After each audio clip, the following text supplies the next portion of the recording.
Well, I appreciate everybody coming today. It's an exciting time of year for our coaching staff, our players, Washington State, everybody involved. And so we've now finally to a time that we can get going here. We've been practicing for a long time, and you look back at, starting in August and trying to develop a team and get our coaching staff on board and get everybody connected. It's actually went by pretty fast. Some people think it would be long, but in talking to some of our players yesterday, it's amazing how fast it got upon us. But ready to get on that plane tomorrow, and we've got a lot of things that we've got accomplished and ready to play. How far along are you guys in terms of what do you expect to see from this group in Texas? Hopefully we're ready to play. We've been, like I said, we've been going for a long time now, and we've got a group that we feel that is here with us right now that will compete right away. We've got a lot of kids that are back from last year. We've moved some kids in different positions. For instance, Ian Hamilton's going to be our Friday night starter for right now, and a little different role for him, but it's a role we think that he can tackle. And then if you look at just kind of how our offense and defense has been put together, there's some things that we just need to get to playing to see, how we connect them. We've been doing it in practice against each other in scrimmages and inter squads and things like that. But it's as far as expectations, right now we expect our pitchers to throw strikes or fielders to pick up the ground balls and hit them when they're at third base. So. What was the process of moving Ian into that role like? Did you have to try him out with progressively longer innings or stretches? How does that happen? About 30 minutes after I got the job in June, we just said, Ian, you ready to become a Friday night starter?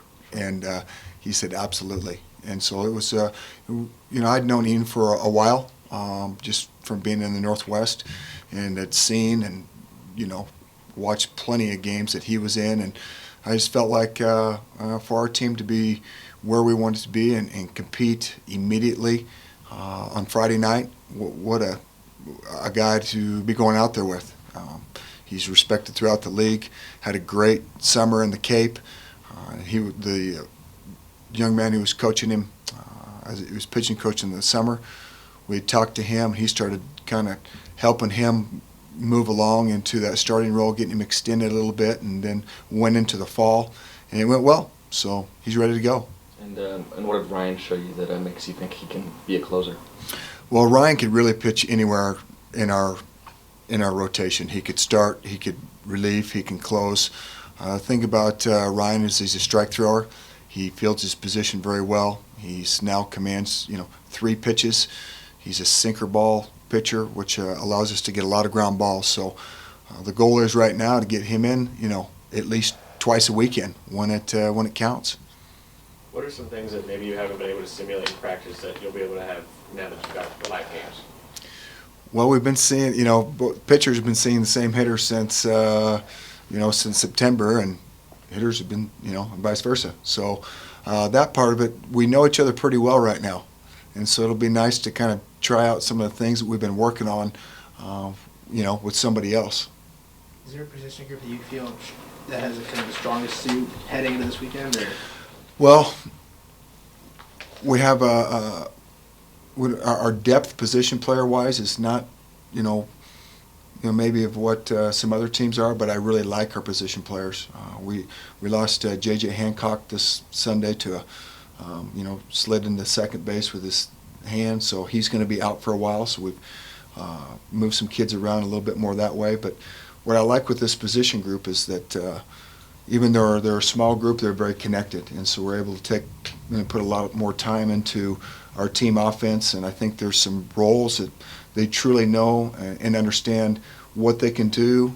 They've all advanced their skill sets, whether it be able to bunt in a situation or hit and run or take pitches and things like that. So in that regard, I think we're in good shape. And then you have 23 underclassmen. How has it been kind of with so many young players? Have you ever had experience like that, and how have you kind of seen them shape up since you've been here? Well, you're going to have young players in your program every year. What's nice, I think, and we've had even though some people may say we're young, we still have some kids, you know, and Jack Struntz and Shane Matheny and, you know, Chapman, even though they're sophomores, they saw a lot of playing time last year. So I think them making the strides that they've had from the fall to the spring will help.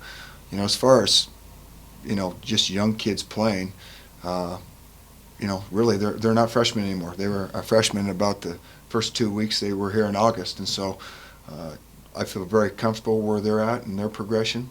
I think we have a chance to be pretty good on the mound. They just need to see another team. They need to hold runners. They need to, you know, be in those situations that they're competing. You haven't seen Wes be at first base, and is he kind of the main guy there, or how are you looking at first base? We've got 3 kids playing first base right now.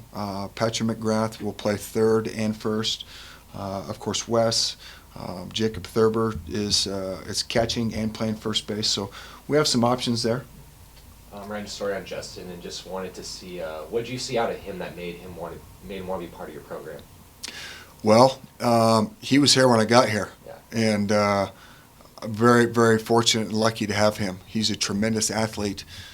Turned down some money to be drafted out of high school.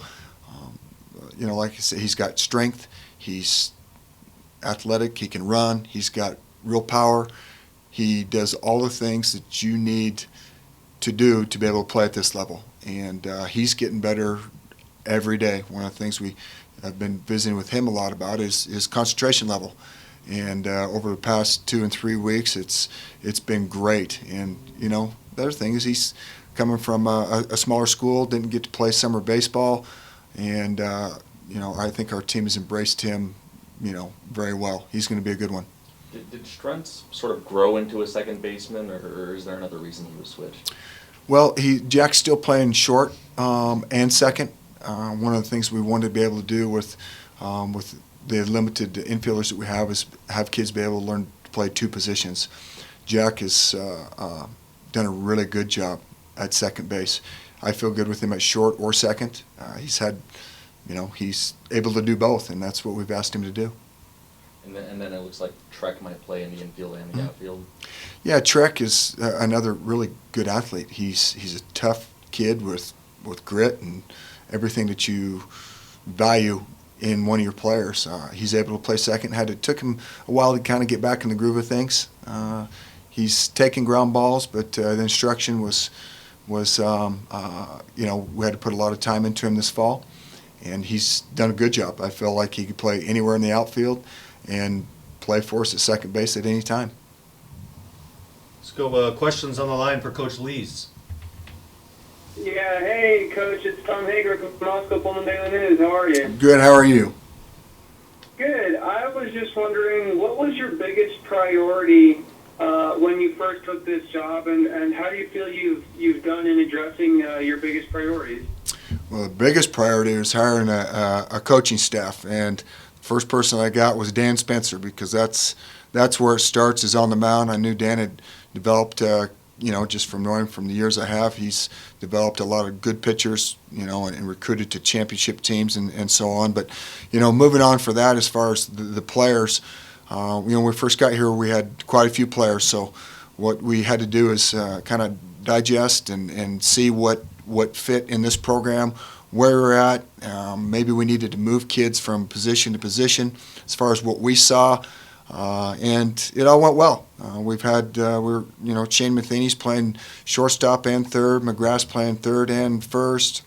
Jack Struntz has opened up his skill set and able to play second. Trek Stimp is able to play second and center. He's one of 2 players I've ever really been able to do that with. A kid named Tim Arakawa, who's a center fielder, a very good one, and turned into a really good second baseman. So that's a tough one when you've got kids that are maybe moving positions in the infield and learning. It's tough, but when you take an outfielder and put him and hit him ground balls and teach him especially the art of playing second base, it can be tough. So, you know, and the biggest thing we had in the fall is that we had several pitchers we didn't know anything about, and because they just hadn't pitched much. Ryan Ward was hurt when he got here, had some stuff down his knee, and then Parker McFadden had a hurt hamstring, so we didn't get to see them. So they're, two pitchers that their learning curve have been fast since the end of November when they were able to get throwing and things. But trying to get the staff just right, I don't know, pitching wise, is just to see what we have. We've got a young staff overall, although the kids that like Walker and Ian and Scotty Sunich and Bruner, we have a pretty good feel for what they can do, but we just need to get time on the field. It sounds like you've put in a lot of work to build up to this moment, but on a personal level, how excited are you to finally put on that uniform and play and coach your first game here for this program? Well, the excitement's been building for me for 46 years, and to be at a place that will embrace me, my personality, my family, is really a dream come true. But I cannot wait to strike that first infield, to bring in that first runner, give that first sign. All aspects of it I'm going to really enjoy. You mentioned your personality. I'm kind of curious, what type of coach do you feel you are? Do you maybe try and model yourself after any coaches? Well, that's a good question. You probably have to ask the players a little bit more about that. But I would like to think of myself as a coach who really tries to inspire his kids, who enjoys the process and kids developing, who understands that there are going to be failures, but help them to get over that so that they can be successful. I like to have enthusiasm. I like to bounce around the field, and I want our kids to embrace that same attitude. Thank you, Coach. Thank you. Any other questions on the line for Coach? Yeah, Coach Lou Wright here. I was just wondering, with such a young roster with only a few juniors and one senior, who do you look for as leaders on the field for your ball club? That's a good question, and one of the ways that I've chose to approach this, and I really believe this. I think that at times when you announce captains or you point somebody out, you have a chance to leave another leader out that actually could be leading the team. So what I like about this group here is that the kids that we have, the 29 baseball players that are on this team, they're all leaders. I want them all to embrace everything that we do. And now when we look to somebody that might have a little bit more experience or can relate to a younger kid more than others, Patrick McGrath is a great example of grinding out for 4 years, and I think he does it. When I look on the side and see the things that he's done, with the way he works and the way that he goes about his business on a daily basis, I feel good about where Patrick is at. He's a senior. He's been through the battles, knows what the league is like, what it's like to be a freshman and feeling the jitters for that first AB. And I think Ian Hamilton's just done a really, really good job. Not a very talkative young man, but over the course of this year has become very vocal. He's kind of taken a couple kids underneath his wing, and I want our kids to follow kids like Patrick McGrath and Ian Hamilton, because they're not only great role models, but they do things the right way on and off the field. Trek Stimp's back. He's redshirted last year, but he's everything is advertised. I'd seen Trek play a lot in high school as well, and to be able to be back here and coach him, I feel very good about that. And just one other thing, it kind of relates to your last comment there. How's the recruiting gone for you? So how well have you been received up there in the Northwest, looking for new talent? We feel very good about where recruiting is at, where it's going. We've identified kids, and we've got a recruiting class that we felt like is going to be add to what we have right now, and it'll add some speed, some athleticism. We've got some, a guy I think can be a real hitter. We've got some pitching to come in to kind of maybe, if we wanted to move Walker to the front next year, then we could do that with a couple pitchers we have coming in, and we've got some younger kids too that I think are going to be not only great in additions to our program, but can help us move in the direction of winning a championship. Thanks, Coach. Anything else on the line? Is Parker available? Can he go this week? McFadden? Yeah. Oh yeah, no, he will be our Sunday starter. We're going to start Ian Hamilton on Friday, and then Jones on Saturday, and then Parker on Sunday. And right now, we're leaving it TBA, but probably see Ryan Ward being our Monday starter. What is Parker hit on the gun? Oh, I've seen him, up to 94. There's, he's got good velo. He's got a power fastball, and he's his off speed stuff's been very good as of late. So it's a good arm.